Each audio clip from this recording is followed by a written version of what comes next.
আমরা 7 নম্বর আয়াত থেকে আলোচনা শুরু করতে যাচ্ছি ইনশাআল্লাহ।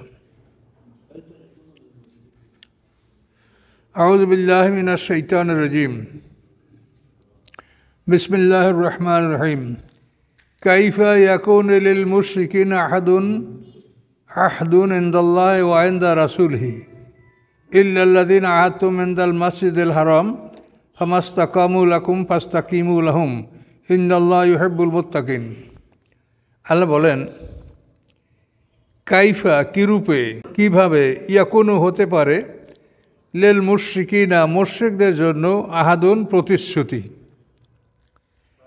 কিরূপ হতে পারে মুশরিকদের জন্য প্রতিশ্রুতি, ইনদাল্লাহ আল্লাহর নিকটে, ওয়া ইনদা রাসূলি এবং তার রাসূলের নিকটে, ইল্লাল্লাযীনা তারা ব্যতীত আহাত্তুম যাদের সাথে তোমরা ওয়াদা করেছো, প্রতিশ্রুতি দিয়েছো, ইনদাল মাসজিদুল হারামে মসজিদে হারামের নিকটে, ফামাসতাকামু লাকুম অতঃপর যতক্ষণ তারা স্থির থাকে তোমাদের জন্য, ফাস্তাকিমু লাহুম তোমরাও তাদের জন্য স্থির থাকো, ইন্নাল্লাহা ইউহিব্বুল মুত্তাকিন নিশ্চয়ই আল্লাহ তাআলা ভালোবাসেন ওয়াদা পালনকারীদেরকে, কর্তব্য পালনকারীদেরকে। এখানে দেখেন যে 10 বছরের জন্য সন্ধিটা হচ্ছিল, 10 বছরের জন্য সন্ধিটা স্বাক্ষর করা হয়েছিল কাফেরদের পক্ষ থেকে সুহাইল ইবনে আমর, আবু জাহলের বড় ছেলে, আর মুসলমানদের পক্ষে রাসূল সাল্লাল্লাহু আলাইহি সাল্লাম। 10 বছরের জন্য যুদ্ধ, 2 দল আমরা যুদ্ধ করব না। কিন্তু এখন 6ষ্ঠ হিজরিতে এই সন্ধি হওয়ার পরে 8ম হিজরিতে মক্কা বিজয়, এবং মক্কা বিজয়ের পরপরই এই আয়াত নাজেল, সূরা তাওবাটা নাজেল হয়েছে। তো এখানে আল্লাহ তাআলা তাদের সাথে যে আমাদের সন্ধি থাকতে পারে না কেন, তার কারণটা উল্লেখ করছেন। কেন তাদের সাথে সন্ধি ভঙ্গ করা হলো এটা আল্লাহ বলছেন। কাইফা ইয়াকুনু লিল মুশরিকিনা আহাদুন, কিরূপ হতে পারে মুশরিকদের সাথে প্রতিশ্রুতি বা সন্ধি, ইনদাল্লাহ আল্লাহর নিকটে, ওয়া ইনদা রাসূলি এবং তার রাসূলের নিকটে। মানে এটা কেন সামনের আয়াতে আপনারা পাবেন। হ্যাঁ, কিন্তু তারা ব্যতীত মসজিদে হারামের কাছে তোমরা যাদের সাথে সন্ধি করেছ। তো আসলে হুদায়বিয়াটা মসজিদে হারামের কাছেই। হুদায়বিয়াটা হলো যে আমাদের যে কালকে আমরা হেরেম সম্বন্ধে বসি না, যে এটা মানে মুহাররম, হরম এরিয়া, যেটা হরম। তো এইটা হলো শামসি হলো 15 কিলো কাবাঘর থেকে। তো শামসি হুদায়বিয়া 2টা কাছাকাছি জায়গা। তো সন্ধিটা তো ওখানে বসে হয়েছিল, এই জন্য আল্লাহ তাআলা, আর যেহেতু ওটা হেরেমের কাছেই, তো এই জন্য মসজিদে হারামের কাছে বলতে ওই জায়গাটাকে বোঝানো হয়েছে। তাদের ওখানে তোমরা যাদের সাথে প্রতিশ্রুতি দিয়েছ, তাদের মধ্যে বড় দলও আছে, ছোট দলও আছে। কোরাইশরা তো নাম করা বড়, কিন্তু অন্যান্য বহু দল আছে, যেমন বনু খোজা, বনু বকর, আসাদ, গোতপান, অন্যান্য বিভিন্ন দল আছে। এর মধ্যে আল্লাহ বলেন, যারা তোমাদের সাথে সন্ধি ঠিক রাখে, স্থির রাখে, তোমরা তাদের সাথেও স্থির থাকো। আল্লাহ তাআলা সঠিকভাবে কর্তব্য পালনকারীদেরকে ভালোবাসেন।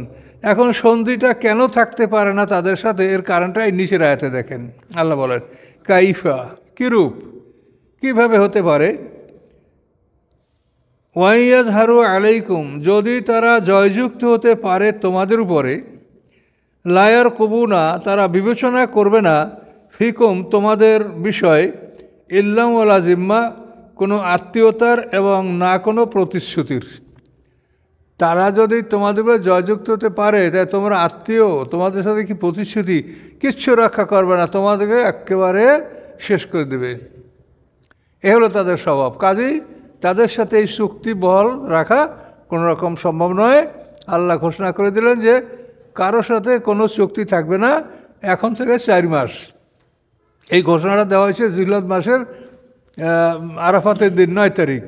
তো ওই 9 তারিখ থেকে আরম্ভ করে এই মাসের 20 দিন, আর ওই মাসের হবে তাহলে কয়দিন, 3 মাস 3 মাস 10 দিন, তাহলে তো 4 মাস, 3 মাস 10 দিন। তাহলে এই সময়টার মধ্যে তোমরা যা করার করো, হয়তো ঈমান আনো, নাহলে হেরেম ত্যাগ করে চলে যাও। এরপরে পাওয়া গেলে তোমাদেরকে হত্যা করা হবে। হেরেমের এরিয়ার মধ্যে কোনো মুশরিক থাকতে পারবে না। পবিত্র জায়গা, কাজেরা এই ইমানদার ছাড়া এই জায়গার পবিত্রতা রক্ষা হবে না। অন্য লোক ঢুকলে এটা অপবিত্র হয়ে যাবে। পবিত্রতার জন্য যে এইটা ঘরের সম্মান, ইজ্জত, মুসলমানের অন্তরে যে একটা এর প্রতি গভীর শ্রদ্ধা, এটা তো অন্য কোনো জাতিই থাকবে না। কাজে তারা ঢুকলে এটার ক্ষতি সাধন হবে, পবিত্রতা রক্ষা পাবে না। আল্লাহ বলেন, দেখেন, ইউরদুনাকুম বিআফওয়াহিহিম, তারা সন্তুষ্ট রাখে তোমাদেরকে তাদের মুখ দ্বারা। মুখে মুখে তোমাদেরকে সন্তুষ্ট রাখে, মুখে মুখে ভালো বলে। বা তা বা কুলুবহুম, তাদের অন্তরগুলি ঘৃণা করে, তাদের অন্তরগুলি তোমাদের থেকে ফিরে যায়, কিন্তু মুখে মুখে তোমাদেরকে ভালো বলে। ও আকসারুহুমুল ফাসিকুন, এবং তাদের অধিকাংশ ফাসেক। ফাসেক মানে প্রতিজ্ঞা ভঙ্গকারী। তাহলে এখন আল্লাহ যে কথা বলে দিয়েছেন, আল্লাহ সেইটা সত্যকে বলতে পারে। কাজী মুশরিকদের অবস্থা হচ্ছে এই। কাজী মুশরিকদের সাথে বন্ধুত্ব করা, দোস্তি করা, এটা অনেকে আছে বিধর্মীদের সাথে বন্ধুত্ব করে, কিন্তু আল্লাহ কিন্তু বিষয়টা বলে দিয়েছেন।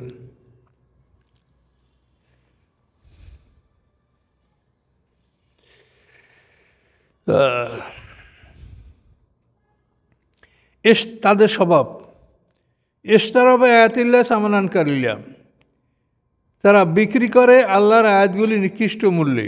এখানে মুশরিকদের সাথে আহলে কিতাবরাও শামিল আছে। নিকৃষ্ট মূল্যে আয়াতগুলি বিক্রি করার অর্থ হলো, তাওরাতে, ইনজিলে মুহাম্মদ সাল্লাল্লাহু আলাইহি ওয়াসাল্লামের পক্ষে যে কথাগুলি আছে, কোরআনের পক্ষে কথাগুলি আছে, সেগুলি তারা ঘষামাজা করে, ডিলিট করে নিজেদের পক্ষ থেকে লিখে সেগুলো প্রচার করে। এটা হলো কোরআন আয়াত বিক্রি করা। কোরআনের আয়াত হোক, তাওরাতের আয়াত হোক, কোরআনকে তো ঘষামাজা কেউ করতে পারবে না, এটার হেফাজতকারী আল্লাহ। আজ পর্যন্ত কেউ পারে নাই, কিয়ামত পর্যন্ত পারবেও না। আপনারা সেই তুরস্কের ঘটনা তো জানেন।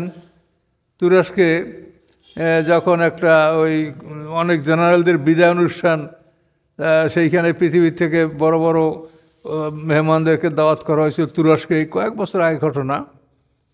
তো সেখানে তাদের মানে দুনিয়ায় যত খারাপ কাজ যেগুলি আছে, এগুলি সবই সেখানে হচ্ছিল। তুরস্ক তো তখন সামরিক শাসন ছিল তুরস্কে, তো জানেন। তো ওইখানে এক জেনারেল ক্যাপ্টেনকে বলে যে তুমি একটা কোরআন নিয়ে আসো। তখন ক্যাপ্টেন বলে, কোরআন নিয়ে এখানে কি করবে? এখন জেনারেল অর্ডার আছে, ক্যাপ্টেন তো শুনতে বাধ্য, কোরআন নিয়ে আসে। এখন ক্যাপ্টেন, ওই জেনারেল বলে যে তুমি জানো এই কোরআন তুমি পড়তে পারো? হ্যাঁ পারি। অর্থ জানো? যে না স্যার, অর্থ জানি না। তাহলে এই কোরআনে সূরা হিজরের 9 নম্বর আয়াতে বলা আছে, ইন্না নাহনু নাযালনা যিকরা ওয়া ইন্না লাহু লাহাফিজুন, যে নিশ্চয়ই আমি এই কোরআন নাজিল করেছি, এই কোরআনের রক্ষক আমি, হেফাজতকারী আমি। এখন এই কথা আল্লাহ বলছে, আমি প্রমাণ করব যে আল্লাহ এই কোরআনকে হেফাজত করতে পারে না। এই বললে কোরআনের পাতা সিরিয়া সিরিয়া ওই যারা বল ডান্স করতেছিল তাদের পায়ের নিচে নিচে পাতা ফেলাই দিচ্ছিল। তখন ওই ক্যাপ্টেন ওখান থেকে দৌড় দিয়ে বাইর হয়ে গেছে যে আমি আল্লাহ আমাকে রক্ষা করে, আমি এখানে থাকবো না। এভাবে যখন করতেছিল, তখন মুহূর্তের মধ্যে আল্লাহ সেখানে এমন এক ভূমিকম্প দিয়েছে যে ওই স্থানটা সহ, সম্পূর্ণ এলাকা সহ একেবারে, ওখানে ওটা তো সমুদ্রের পারে, তুরস্কের উত্তর ইজিয়ান সাগর, মর্মর সাগর, সাগরগুলো তো সব তুরস্কের উত্তরের সাগর আছে। এর ওপারে হলো আপনার যে ওই রোম সাম্রাজ্য। ইটালির রাজধানী রোম না, এটা হলো মানে প্রাচীন রোম, যেটাকে কনস্টান্টিনোপল বলে, সেই রোমটা ওই ওই সাগরের উপরে। ওই সাগরের মধ্যে তারা এমনভাবে ধসে গেছে, একেবারে সাগরের তলদেশে চলে গেছে ধসিয়া, কেউ বাঁচে নাই। এবং এই খবরটা তারা কখনো প্রচার করে নাই, কিন্তু শেষ মতো স্যাটেলাইটের মাধ্যমে যারা সারা বিশ্বের খবর সংগ্রহ করে তাদের কাছে ধরা পড়ছে যে আসলে ঘটনাটা এই ঘটেছে, কিন্তু তারা লজ্জায় বলতে যায় নাই। এই হলো অবস্থা। তাহলে কোরআনকে হেফাজত করার কথা আল্লাহ বলছে, তুমি পারলে কিছু করো, তখন দেখো অবস্থা কি দাঁড়ায়। দেখো আল্লাহর প্রতিশ্রুতি, এই কোরআনে কেউ হাত দিতে পারবে না, কারও ক্ষমতা নাই, দিলের ধ্বংস। কিন্তু অন্যান্য কেতাবের হেফাজতের দায়িত্ব ছিল আলেমদের উপরে, আর কোরআনের হেফাজতের দায়িত্ব হলো আল্লাহর উপরে। পৃথিবীতে কোনো ঘরের হেফাজতের দায়িত্ব আল্লাহর কাছে নাই, শুধু মক্কা ছাড়া। এই কাবাগার হেফাজতের দায়িত্ব আল্লাহর উপরে। আল্লাহ যখন দেখবে যে হেফাজত করার মানুষ নেই, তখন সে পাখি পাঠাই দিয়ে হেফাজত করবে, যাকে যাকে পাখি। আর মানুষ যখন আছে তো তোমরা হেফাজত করো, আর যদি না করো তখন তোমাদের জন্য পিটান আছে সামনে। আর মানুষ না থাকলে তখন আল্লাহ নিজের পক্ষ থেকে ব্যবস্থা করবেন। আবরার আক্রমণের সময় আল্লাহ রসুল এই ঘটনার 52 দিন পরে তিনি জন্মগ্রহণ করেন। কিন্তু ওই সময় আল্লাহর বান্দা ছিল না যারা আবরার সাথে লড়াই করবে। আল্লাহ কি করলেন? পাখি পাঠাই দিলেন, তায়রান আবাবিল, ঝাঁকে ঝাঁকে পাখি। আবাবিল শব্দটা তো ঝাঁকে ঝাঁকে, কিন্তু আবাবিল বলতে কোনো পাখি আছে কিনা সেটা আমরা বলতে পারবো না। তো আবাবিল শব্দটা হলো ঝাঁকে ঝাঁকে, এটা বহু বছর, এর এক বছর নাই। এইভাবে ঝাঁকে ঝাঁকে পাখি এসে তাদেরকে ধ্বংস করছিল আবরাহাকে। যে সে ওরা 60,000 বাহিনী নিয়ে ইয়েমান থেকে আসছিল মক্কায়। তো এই লোকগুলি সবই ধ্বংস হয়েছে, কত অন্ধ হয়ে গেছে, বিকলাঙ্গ হয়ে গেছে, কত মরে গেছে। আবরাহা ইয়েমান পর্যন্ত পৌঁছতে পারছিল, কিন্তু আর সমস্ত শরীর পৌঁছে গেছিল এবং সমস্ত হাড্ডিগুলি এই জোড়া জোড়া থেকে খসে পড়েছিল। এইভাবে তার মৃত্যু হয়েছে।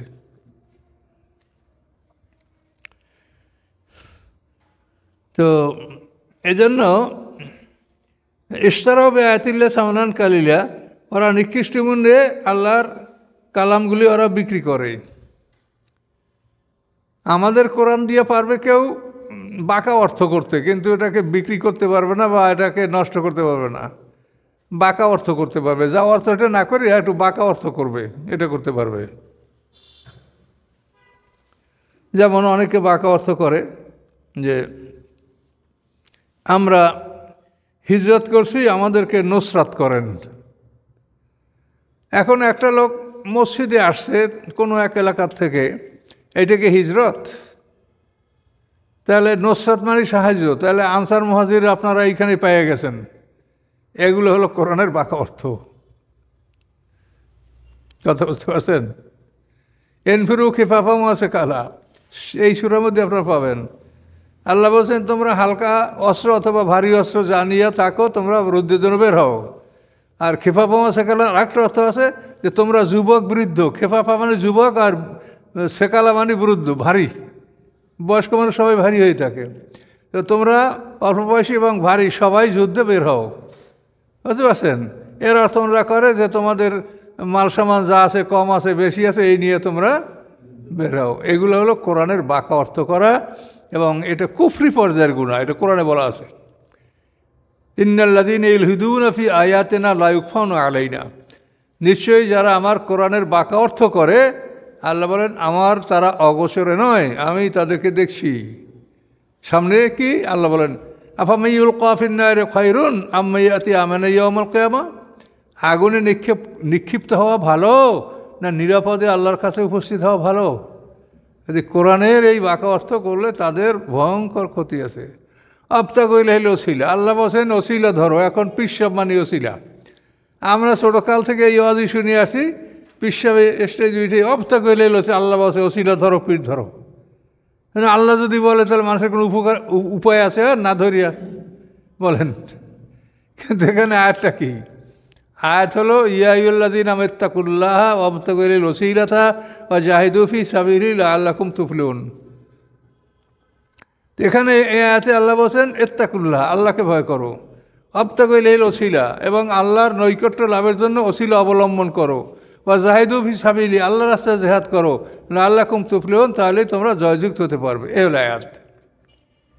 এখন সমস্ত নেক আমলগুলি ওসিলা, কিন্তু আল্লাহ এখানে একটা আমলের কথা উল্লেখ করছেন, ওসিলাতা ওয়াবতাগু ইলাইহিল ওসিলা ওয়া জাহিদু ফি সাবিলিহি। মাঝখানে কোনো বিরতি চিহ্ন নাই। তাহলে এখানে ওসিলার মধ্যে সবচাইতে বড় ওসিলা যে জিহাদ ফি সাবিলিল্লাহ, এটা তো আল্লাহ আয়াতেই বলে দিয়েছেন। কিন্তু ওসিলা মানে পীর ধরো। সব ভালো কাজগুলোই ওসিলা, কিন্তু তার মধ্যে সবচাইতে বড় ওসিলা হলো জিহাদ ফি সাবিলিল্লাহ। তো এই সমস্ত কোরআনের আয়াতের যারা বাঁকা অর্থ করে, এদেরকে আল্লাহ বলছেন যে এরা ইলহাদ করছে এবং এদের ভয়ঙ্কর অবস্থা। ইলহাদ বাঁকা অর্থ করা।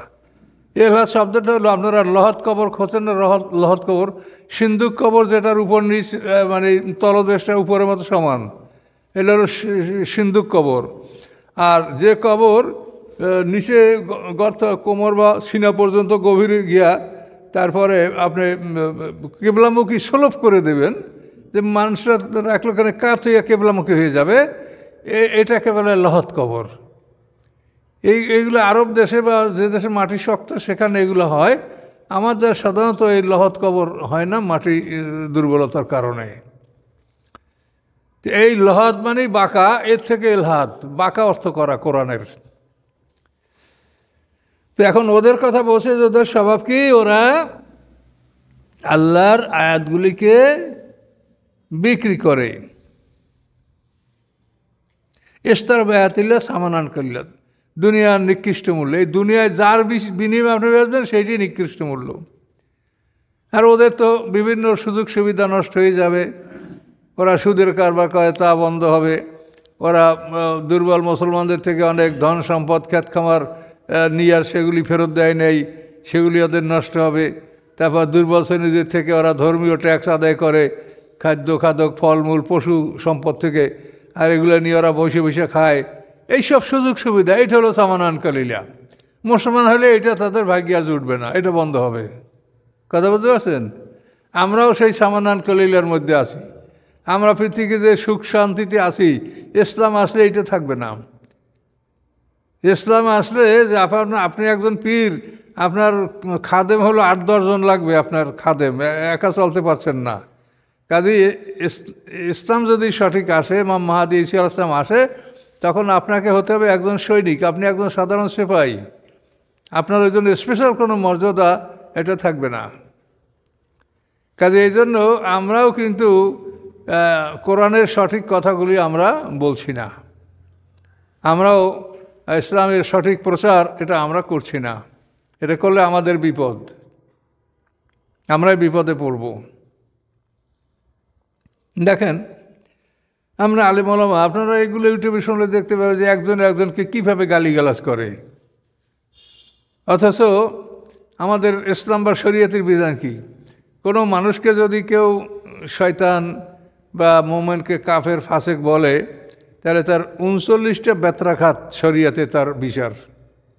এভাবে কেউ যদি কাউকে বলে, মানে তাজির হলো 39 বেত্রাঘাত।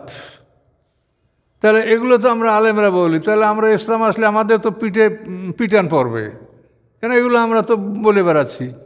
আমাদের ধৈর্য নাই একটা মানুষকে সঠিকভাবে তার কথা শুনবো বা তাকে বুঝাই বলবো, এটা হলো নিয়ম। আপনি একজনকে গালি দেবেন, কেন আপনাকে বলছে নাকি গালি দিতে? আল্লাহ বলছে প্রচার করতে, তুমি প্রচার করে দাও। কেউ শুনলো কি না শুনলো, তোমার তো কাজ হলো প্রচার করা। কিন্তু গালি গালাজ, খারাপ ব্যবহার করা, ভালো মানে মন্দ কথাগুলো বলা, এগুলো তো অধিকার আপনার নাই, এটা আল্লাহ আপনাকে অধিকার দেয়নি। কাজে এই জন্য ইসলামকে আমার ভয় লাগে, ঠিক রাসূল সাল্লাল্লাহু আলাইহি ওয়াসাল্লাম আসার পরে যেরকম আলেমরা বিরোধিতা করছে, ইমাম মাহদী ঈসা আলাইহিস সালাম আসলে আমাদের আলেমরা তাদের বিরোধিতা করবে। তার কারণ এখনই দেখা যায় যে তারা কোরআন শুনতে পারে না, কোরআন শুনলে গায়ে আগুন ধরে যায়। কথা বুঝতে পারছেন? কোরআন শুনলে গায়ে যাদের আগুন ধরে তারা কি মোমেন? কাজে এই জন্য এগুলো মারাত্মক ব্যাপার, এগুলো বুঝতে হবে। তা ইশতারাবে আতিল্লা সামানানকারীরা, তো এখন আমাদের দেখলাম আমরাও এরকম করতেছি। আমাদের আলেমরা ইয়া আইয়ুহাল্লাযীনা আমানু ইন্না কাসীরাম মিনাল আহবারি ওয়ার রুহবানি লা ইয়াকুলুনা আমানান নাসি বিল বাতিল, এই সুরেই পাবেন 34 নম্বর আয়াতে। ইহুদিদের আলেমরা, খ্রিস্টানদের আলেমরা, মুসলমানদের পীর দরবেশরা অন্যায়ভাবে সম্পদ ভক্ষণ করে। তারা কয়জন? কাসীর, অধিকাংশ। কাসীরাম মিনাল আহবারি আর রুহবানি, আহবার হলো ইহুদিদের আলেম, রহবান হলো খ্রিস্টানদের আলেম। কি করে এরা? লা ইয়াকুলুনা আমানান নাসি বিল বাতিল, তারা অন্যায়ভাবে মানুষের সম্পদ ভক্ষণ করে এবং তারা মানুষকে আল্লাহর পথ থেকে ফিরিয়ে রাখে। এটা বিরাট কথা, এটা ডাইরেক্ট কোরআনের কথা। তারা সম্পদও ভক্ষণ করে, মানুষকে আল্লাহর পথে ফিরিয়ে রাখে। এখন এইটা কিন্তু খুব বোঝার বিষয়। সম্পদ ভক্ষণ করে তারা কি চুরি করে? তা তো না। ডাকাতি করে? তাও তো না। তা কীরকম খায়? ওয়াসুদ্দুন আন সাবিলিল্লাহ, তারা আল্লাহর পক্ষ থেকে মানুষকে বাধা দেয়। আল্লাহর পথে কীভাবে দেয়? তারা কি বলে যে তোমরা আল্লাহর পথে যাও না? তারা তো বলে আল্লাহর পথে দাওয়াত দেয়। তাহলে আল্লাহ বলছেন যে তারা আল্লাহর রাস্তায় বাধা দেয়। এটা কীরকম? এই সুরে পাবেন সামনে। এটা কীরকম হলো? বিরাট ব্যাপার। তারা অন্যায়ভাবে মানুষের সম্পদ ভক্ষণ করে। এর অর্থ হলো যে দান কোথায় করতে হবে, কাকে দান করতে হবে, কি আল্লাহর বিধানে আছে, সেইটাকে তারা লুকাইয়া তারা মানুষের দান গ্রহণ করে। মানুষ একটু মৃত্যুর জন্য পিতামাতা আত্মীয় মারা গেলে একটু মানুষকে খাওয়াবে, নিজেরা খাবে, তাও তারা ফতুয়া দিয়া বন্ধ করতে চায়। অথচ সরাসরি কোরআনে বলা আছে যে মৃত ব্যক্তির সম্পদ বন্টনের সময় আসলে এতিম মিসকিন আত্মীয় স্বজন তাদেরকে খাওয়াও, সূরা নেসার 8 নম্বর আয়াতে। এগুলোও তারা খাইতে দেবে না মানুষের, সব খাবে নিজেরা। কথা বলতে পারছেন? এরা কিন্তু আমাদের অবস্থার মধ্যে এটা আছে। আমরা অন্যায়ভাবে সম্পদ ভক্ষণ করি। আলেমরা কেমন করে? যে সম্পদ কোথায় ব্যয় করতে হবে এটা কোরআনে বলা আছে। জাকাতের খাত 8টা, এহসানের খাত 9টা, এই 17টা খাতের সম্পদ ব্যয় করতে হবে। কিন্তু এই খাতের মধ্যে আপনি না থাকি, আপনি যদি ডিসইউজ করিয়া, ক্যামোফ্লাইজ করিয়া আপনি নিজের চেহারা পাল্টাই আপনি যদি ভিক্ষা করেন, তো এটা আপনার জন্য জায়েজ হবে? তাহলে এই যে 8টা খাতে জাকাতের সম্পদ দিতে হবে কোরআনে বলা আছে। 9টা খাত এহসান, সেটাও কোরআনে বলা আছে। জাকাতেরটা এটা হলো আপনার এই সুরে পাবেন তবার মধ্যে, আর ওটা পাবেন নেশার মধ্যে। এহসানের 9টা খাত, এই 17টা খাতের সম্পদ আল্লাহ ব্যয় করতে বলছে। সম্পদের মালিক তো আল্লাহ, এবং সব দেবেন তিনি, ব্যয় করতে বলছেন তিনি। কিন্তু এর মধ্যে ওই 8টা খাতে কি আমরা আছি? ইন্নামা সাদাকাতুল ফুকারা ওয়াল মাসাকিন, এর মধ্যে আমরা আলেমরা আছি? এহসানের 9টা খাতে আমরা আছি, যাদেরকে আপনি আলেম। আমি কি আপনার মা বাবার কেউ, আত্মীয় স্বজনের কেউ না, এতিম না, মিসকিন, আমি কি? তাহলে আমরা এগুলো কিছু না হওয়ার পরেও এই সম্পদটা আমরা ভক্ষণ করছি। এই জন্য আল্লাহ বলছে যে অন্যায়ভাবে তারা সম্পদ খায়। কি বুঝতে পারছেন? সামনে আসবে তখনও বলবো, আগেও বলছি, এগুলো বোঝা খুব কঠিন, এগুলো মানুষ বোঝে না। আল্লাহ বলছে আলেমরা অন্যায়ভাবে খায়। কেমন অন্যায়ভাবে খায়? তারা তো চুরি ডাকাতি করে না। এ হলো অন্যায়ভাবে খাওয়া। এমনভাবে ভিক্ষা করে, হায় রে হায়, যে আমার কাছে একজন বলছে, আমরা তো যাই না, শুধু নামাজের লাইনে বসাইয়া তারপর ব্যাগ নিয়ে খালি ঘুরতে থাকে, দেন দেন দেন, যদি আপনারা বাড়ি যাওয়ার টাকা পয়সা তাও দিয়ে দেন, আল্লাহ বাড়ি নেবে। কথা বলতে পারছেন? এইভাবে তারা ভিক্ষা করে আর মানুষের সম্পদ ভক্ষণ করে, এবং হাজার হাজার কোটি টাকার মালিক তারা, এবং এরা জাকাত দেয় না। এর সামনেই আছে আল্লাহ দিন ইয়াকনুযুয যাহাব ওয়াল ফিদ্দাতা ওয়ালা ইউনফিকুনা ফি সাবিলিল্লাহ, এই আয়াতের সামনেই আছে। জাকাত দেয় না, এই কথাটা কিন্তু মারাত্মক। আমি এটা জানতাম না, আমি এটা কনফার্ম হয়েছি। আমার এলাকায়, আমাদের বামনা থানায়, থানার ওসি সাহেব উনি আমাদেরকে দাওয়াত করছে থানা পরে একটা মাহফিল। তো আমরা সেখানে মাহফিলে ছিলাম। তারপরে আমরা রাতের পরে ফজরের নামাজের সব পড়িয়া এখন ওই সোনালী ব্যাংকের ম্যানেজার সাহেব, তারপর ওই প্রজেক্ট ইমপ্লিমেন্টেশন অফিসার, অন্যান্য যারা মানে থানা পর্যায়ে যারা অফিসার, তারা সবাই আমরা ওই রাস্তায় বেরিয়েছি হাঁটতে। ওই সময় সোনালী ব্যাংকের ম্যানেজার সাহেব বলেন, কোনো এক পীর সাহেবের কথা বলে, আমি তার নাম বলবো না, খুব নাম করা পীর, হাজার হাজার কোটি টাকার মালিক তারা। বলছে যে পীর সাহেব জাকাত দেয় না। তা আমি বললাম যে আপনার কাছে কি প্রমাণ আছে যে পীর সাহেব জাকাত দেয় না? আপনি কেন বললেন এটা? প্রমাণ দেন। তখন উনি বললেন আমার কাছে প্রমাণ আছে। সেটা হলো যে আমার ব্যাংকে ওনার অ্যাকাউন্ট আছে। তো এই ব্যাংকে অ্যাকাউন্ট, উনি যদি জাকাত দেয় তো অন্তত বছরে একবার আমার কাছে হিসাবটা নেবে যে আমার অ্যাকাউন্টে কত আছে। কিন্তু উনি কোনোদিন আমার থেকে হিসাব নেয় না, কাজেই উনি জাকাত দেয় না, এটা শিওর। কী জবাব দেবেন আপনি এই কথার? জাকাত যে দিবে তার তো কোন ব্যাংকে কত টাকা আছে, ক্যাশ কাইন্ড যা আছে সব হিসাব করে তাকে ক্যাশ অ্যান্ড কাইন্ড লাগবে। মানে ব্যবসা যারা করেন তাদের তো নগদ টাকা এবং মাল, এটা দুইটা হিসাব করে আপনাকে জাকাত বের করতে হবে। তো এখন ম্যানেজার সাহেব বলছে যে সে আমার ব্যাংকের হিসাব আছে, কিন্তু তার কখনও সে হিসাব নেয় না। এরা তো অনেক টাকা, এক এক মাহফিলে যাইলে টাকা দেয়, বস্তা ভরা টাকা, এবং সেই টাকা ওই এলাকার ব্যাংকেই তারা অ্যাকাউন্ট আছে রাইখে যায়। টাকা নিয়ে টানাটানি তারা করবে, কত টাকা টানাটানি করবে। এ হলো অবস্থা। মানে এগুলো হলো বেহেশতে বিক্রি করা টাকা, বুঝতে পারেন? বেহেশত ছাড়া এত টাকা কেউ মানুষের দেয় কোনো কাজে? বেহেশত বিক্রি করা টাকা এগুলি কোরআনে আল্লাহ বলছেন যে অন্যায়ভাবে তারা সম্পদ ভক্ষণ করে। আর অধিকাংশ মানুষ তো এদের পিছনে। আপনি তো আমাদের বরিশাল অঞ্চলে যান নাই, বরিশাল অঞ্চলে গেলে আপনার যদি লেবাস পোশাক দেখে ইসলামী, তো জিজ্ঞাসা করবে যে আপনি কোথার বয়াত, মানে কোন পীরের কাছে বয়াত হয়েছেন। যদি আপনি বলেন যে আমি অমুক পীরের বয়াত, যদি তার দলের পীর নাও হয়, যদি বলেন অন্য এক পীর, তাও সে খুশি যে না উনি বয়াত, উনি আমাদের মানে তরিকাপন্থী লোক, এটা আপনাকে মানিয়ে নেবে।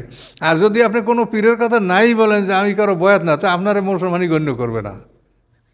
ওই মানুষের এক ইমামতি করতে দেয় নাই তার এলাকায়। এগুলো আমাদের এলাকায় খুব প্রবল এই সমস্ত অবস্থা। তাহলে এগুলি আপনারা ভালো করে বোঝেন, এইগুলোই সমস্যা ইসলামের। এটা তো কোরআনে বলছে আল্লাহ যে অন্যায়ভাবে তারা সম্পদ ভক্ষণ করে, মানুষকে আল্লাহর পথ থেকে বাধা দেয়। কীভাবে বাধা দেয়? এই লোকগুলি টাকা দিয়া মানে একেবারে তারা মানে নির্ভর করলো যে ভেস্তে যাওয়ার জন্য আমার এই হুজুরি যথেষ্ট। তো এটা করলে সেই লোকটা যে আল্লাহর রাস্তায় তাকে চলতে হবে, সিরাতাল মুস্তাকিমে তাকে চলতে হবে, এই চিন্তা তো তার থেকে উদাও হয়ে গেল। তো এই চিন্তার থেকে যদি সে মুক্ত হয়ে যায়, তাহলে আল্লাহর পথ থেকে তাকে ফিরানো হলো না। সেই লোকটা তো চিন্তা গবেষণা করতে হবে। প্রত্যেকটা মানুষ, আপনাদের প্রত্যেকে তো নিজ নিজ চিন্তা করতে হবে যে আমি জান্নাতে যাওয়ার কতখানি পরিস্থিতি আমার আছে, আমি কি করছি না করছি। এখন যদি আপনি মনে করেন যে আমি তো হুজুরের ক্লাস করছি, ভেস্তে লই যেবার হুজুরে, তাই তো হয়ে গেল, তা আপনি একেবারে আর কোনো কাজ করা লাগবে না। তো এই মানুষগুলো এভাবে তাদেরকে মানে ইসলাম থেকে, ইসলামের চিন্তা ভাবনা থেকে তাদেরকে ফিরিয়ে রাখা হয়। তারা ইসলাম সম্পর্কে, দিন কিয়াম সম্পর্কে বা আল্লাহর যা বলছেন কোরআনে, এগুলি সম্পর্কে তারা কোনোভাবে চিন্তা ভাবনা করে না। এটার নাম হলো ইয়াসুদ্দুন আন সাবিলিল্লাহ। আপনারা কোরআন শিখতে বসেছেন, আল্লাহ আপনাদের কবুল করুক। ভালো করে কথাগুলো বুঝে নেন। কোরআনের সব কথা আছে। তো এই কথাগুলো আল্লাহ বলেন যে ওরা আয়াতগুলি অল্প মূল্যে বিক্রি করে, আল্লাহর পথ থেকে মানুষকে ফিরায়। দেখছেন আল্লাহর পথ থেকে মানুষকে ফিরায় কেমনে? ইন্নাহুম মা কানু ইয়ামালুন, নিশ্চয়ই অতি নিকৃষ্ট মা কানু ইয়ামালুন, যে কাজগুলি তারা করতেছিল, এগুলি অতি নিকৃষ্ট কাজ।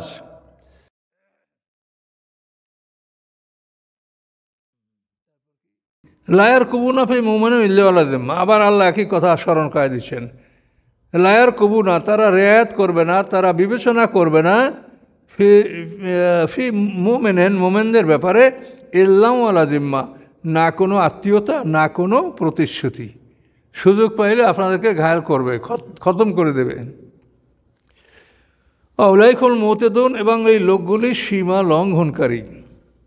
ফায়ন তাবু, যদি তারা তওবা করে, ওয়াকামুস সালাতা, সালাত প্রতিষ্ঠা করে, ওয়াতাউ জাকাতা, জাকাত আদায় করে, ফায়াখানুম ফিদ্দিন, তাহলে তারা তোমাদের দিনের ভাই। শুধু তওবা হবে না, নামাজ প্রতিষ্ঠা, জাকাত দেওয়া, এটা যদি হয় তাহলে মোমেন প্রমাণ হবে। নুফাসিল আয়াতে লিকওম ইয়ালামুন, আমি বিস্তারিত বর্ণনা করছি আয়াতগুলি লিকওমেন, ওই জাতির জন্য, ইয়ালামুন, যারা জ্ঞান রাখে। ওয়ান নাকাসু বাদা ইমানিহিম মিম বাদে আদহিম ওয়া তাআনু ফি দীনিকুম, যদি তারা ভঙ্গ করে তাদের প্রতিশ্রুতি, নাকাসা মানে ভঙ্গ করা, যদি তারা ভঙ্গ করে আইমান আহম, তাদের প্রতিশ্রুতি, মিম বাদে আদহিম, তাদের প্রতিশ্রুতি দেওয়ার পরে, ওয়া তাআনু ফি দীনিকুম, এবং সমালোচনা করে তোমাদের দিনের সমালোচনা, দিনকে দোষারোপ করা, ও তাআনু ফি দীনিকুম, তাহলে কী করবা? ফাকাতিলু আইম্মাতাল কুফর, তাহলে তোমরা কাফেরদের নেতাদেরকে হত্যা করবে। কমন কাফেরকে হত্যা করতে আল্লাহ বারণ করেন, নেতা, কাফেরদের নেতাদেরকে হত্যা করবে। ইন্নাহুম আইমানাহুম, নিশ্চয়ই তাদের সাথে কোনো চুক্তি নাই, কাফেরদের সাথে কোনো চুক্তি নাই। লাআল্লাহুম ইয়ানতাহুন, তাহলে হয়তো তারা বিরত থাকবে। অর্থাৎ কাফেরদের নেতাদেরকে হত্যা করলে অন্যগুলা ঠান্ডা হয়ে যাবে, আর বেশি মারা লাগবে না। আল্লাহ পরামর্শ দিয়েছেন, এবং এটা সাহাবীরা করেছে রাসূলের সময়। যেমন কাব বিন আশরাফের হত্যা, ইহুদি আবু রাফের হত্যা, এইভাবে বড় বড় কাফেরদের নেতাদেরকে মুসলমানরা গুপ্তচুরি করে তাদেরকে হত্যা করছে। ডাইরেক্ট ঘটনা কোরআনে আছে। কাতুল আইম্মাতুল কুফর। আল্লাহ বলেন, আলা তুকাতুলুনা কওমান, তোমরা কি লড়াই করবে না এমন একটা জাতির বিরুদ্ধে, নাকাসু, যারা ভঙ্গ করেছে আইমানহুম, তাদের প্রতিশ্রুতি, ও হাম্মু, এবং তারা ইচ্ছা করেছে, বেখরাজের রাসুল, রাসুলকে বের করার। খাতের হাজেজ হাম, বলছি না আপনাদেরকে ওয়াসওয়াসের 3টে স্তর, এই হাম্মু দেখেন। খাতের হাজেজ হাম, তারা পরিকল্পনা গ্রহণ করেছিল রাসুলকে বের করে দেওয়ার। বাদাউকুম আউয়ালা মাররা, এবং তারা প্রথম শুরু করেছে তোমাদের সাথে এই জুলুম অত্যাচার। বাদামানি শুরু করো। আতাকশাহনাহুম, তোমরা কি তাদেরকে ভয় করবে? ফাল্লাহু হাক্কু আনতাকশাহু, আল্লাহ বেশি অধিকার রাখেন যে তোমরা আল্লাহকে ভয় করবে। এনকুনতুম মুমিনিন, যদি তোমরা মুমিন হয়ে থাকো। কাতিলুহুম, তাদের বিরুদ্ধে লড়াই করো। ইউআযযিবুহুমুল্লাহু বিআইদিকুম, শাস্তি দেবেন তাদেরকে আল্লাহ তাআলা তোমাদের হাত দ্বারা। ইউআযযিবুহুম, শাস্তি দেবেন তাদেরকে আল্লাহ তাআলা বিআইদিকুম, তোমাদের হাত দ্বারা। ওয়াইহুযিহিম, তাদেরকে অপমান করবেন। ওয়ানসুরকুম, এবং সাহায্য করবেন তোমাদেরকে আলাইহিম, তাদের বিরুদ্ধে। ওয়াশফি সুদুরা কওমে মুমিনিন, এবং মুক্ত করবেন অন্তরগুলি মোমেন সম্প্রদায়ের। মোমেন সম্প্রদায়ের অন্তরগুলি রোগমুক্ত করবেন। ইয়াশফি মানে শেফা, শেফা মানে রোগ মুক্তি। মোমেনের অন্তরগুলিকে রোগমুক্ত করবেন আল্লাহ তাআলা। ওয়ুযহিবা গায়জা কুলুবহিম, এবং দূর করবেন আল্লাহ তাআলা রাগ তাদের অন্তরের। ওয়ায়াতুবুল্লাহু আলা মাইয়াশা, এবং তওবা করবেন, কবুল করবেন আল্লাহ তাআলা মাইয়াশা, যাকে তিনি ইচ্ছা করেন। আল্লাহু আলিমুন হাকিম, নিশ্চয়ই আল্লাহ তাআলা মহাজ্ঞানী মহাকৌশলী। আম হাসিবতুম, তোমরা কি ধারণা করো, আন্তুতরাকু, যে তোমাদেরকে ছেড়ে দেওয়া হবে? তোমরা বলছো আমরা আমার না মুমিন হয়েছি, ঈমান আনছি, ছেড়ে দেওয়া হবে? ওয়ালাম্মা, এখনও না, এখনও না। ইয়ালামিল্লাহু, জেনে নিয়েছেন আল্লাহ তাআলা, অর্থাৎ এখনও আল্লাহ তাআলা জেনে নেন নাই। আল্লাযিনা জাহাদু, যারা জিহাদ করে, মিনকুম, তোমাদের মধ্যে হতে। ওয়ালাম ইয়াত্তাখিযু, এবং গ্রহণ করে না, মিন দুনিল্লাহি, আল্লাহ ছাড়া, ওয়ালা রাসূল, এবং রাসূল ছাড়া, ওরাল মুমিনিন, মোমেনদের ছাড়া, অলিজা, কোনো দোস্ত বন্ধু। কারা তারা? যে যারা জিহাদ করে তোমাদের মধ্য থেকে, জাহাদু মিনকুম, আর গ্রহণ করে না আল্লাহ ছাড়া, তার রাসূল ছাড়া, মোমেনদের ছাড়া কোনো বন্ধু। বন্ধু তাদের আল্লাহ, রাসূল এবং মোমেনরা, এই 3টে দল। আল্লাহু খাবীরুন, আল্লাহ তাআলা খবরদার, অবহিত, বিমা তা'মালুন, যা তোমরা করো। এ বন্ধু থাকলো একরকম। তাহলে আপনার বন্ধুত্ব করতে হবে কার কাছে, তাও আপনি পাইলেন। আপনি বন্ধুত্ব করবেন না আল্লাহ, রসুল, মোমেনদের ছাড়া অন্য কারোর সাথে। আরও অনেক কথা আছে এর মধ্যে, আমরা অন্য সময় আবার বলবো। একদিনে অনেক কথা মনে রাখবেন যা বলা হয়েছে। আস্তাগফিরুল্লাহ আল্লাযী লা ইলাহা ইল্লা হুয়াল হাইয়ুল কাইয়্যুম ওয়া আতুবু ইলাইহি। লা হাওলা ওয়া লা কুওয়াতা ইল্লা বিল্লাহিল আলিয়্যিল আযীম।